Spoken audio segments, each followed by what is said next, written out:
Hi, I am Dr. Sharjeel and today I am going to present you this 35 years old female lady who presented to me with complaints of gradual decrease of vision.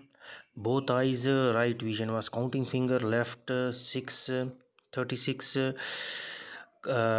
Decrease of vision is associated with headaches, hearing problem and balance. Now you can see her eyes are wide open, giving impression of proptosis or stress induced wide open palpebral fissures. Extraocular movements were full. You can see the severe lid retraction, but there is no conjunctival congestion. So we ruled out thyroid eye disease. Pupil were reactive, right though sluggish. IOP was normal, and on fundoscopy severe papilledema was appreciated. Now she said that first I had transient visual obscurations, but with time gradual decrease of vision occurred, and now on confrontation there were constricted visual fields as well. So whenever you encounter a patient of papilledema, always check blood pressure. Her BP was normal and send the patient for neuroimaging. So I referred her for urgent neuroimaging, and on neuroimaging I found large tumor at cerebellopontine angle. I referred the case to my friend neurosurgeon Dr. Zubair, and he operated upon, and on histopathology it was vestibular schwannoma, also commonly known as acoustic neuroma. Now cerebellopontine angle is the most common location of posterior fossa tumors. Commonest tumor is acoustic neuroma or vestibular schwannoma. Others are meningiomas and arachnoid cysts.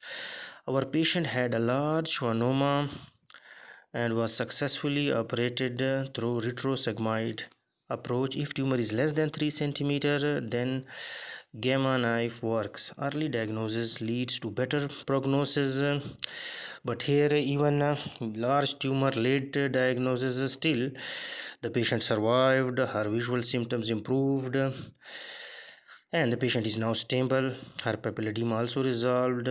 Now usually acoustic neuroma patient presents with hearing loss, tinnitus and balance problems, but if it enlarges and delay in the diagnosis occurs, like this one, then papilledema due to raised intracranial pressure, obstructive hydrocephalus occurs. There are transient visual obscurations, gradual decrease of vision with visual field constrictions, color vision problems occur.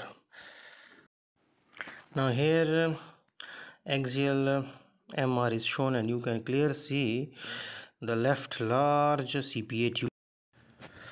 Ocular findings are either due to raised intracranial pressure or mass effect on the adjacent cranial nerves. So I am happy that being an ophthalmologist, I diagnosed this case of CPA tumor, acoustic neuroma, and saved the patient's eyesight as well as life due to timely intervention, to timely referral.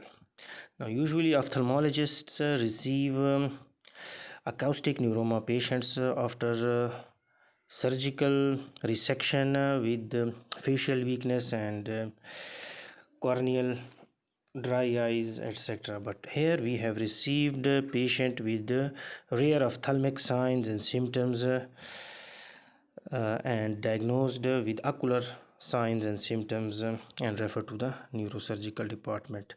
Now here I am showing you this CT scan, post surgical CT scan, where you can see that no tumor is present. Message to all eye care practitioners is that patient who comes with headaches and decrease of vision, dilated fundus exam is of paramount importance. So that was all about this acoustic neuroma. Thank you.